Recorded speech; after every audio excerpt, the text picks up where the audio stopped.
অনেকেই বলে কি জানেন, বলুন দেখি কোথা যায়, কোথা গেলে শান্তি পায়। মানে মানুষ শান্তি আর খুঁজে পায় না আর কি। আমি আপনাদেরকে একটা সিম্পল ওয়ে দেখাই শান্তি পাওয়ার।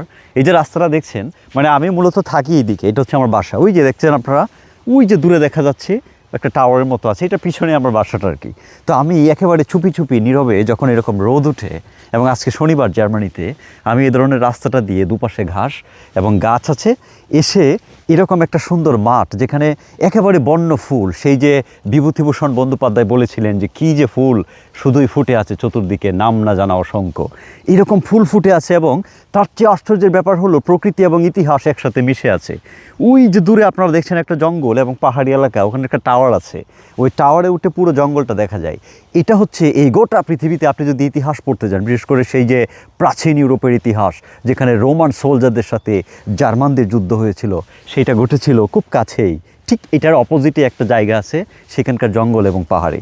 তো আমি যেটা করি, আপনার ঘরের পাশে একদম ঘর থেকে 2 পা ফেলেই এই যে ফুলগুলো ফুটে আছে এই জায়গাগুলোতে, নানা ধরনের ফুল, ড্যান্ডেলিয়ন, এবং আমি অনেকের নামও জানি না, সেই বিভূতিবাবুর মতো, এই সমস্ত জায়গায় আমি ঘুরে বেড়াই এবং বসে থাকি।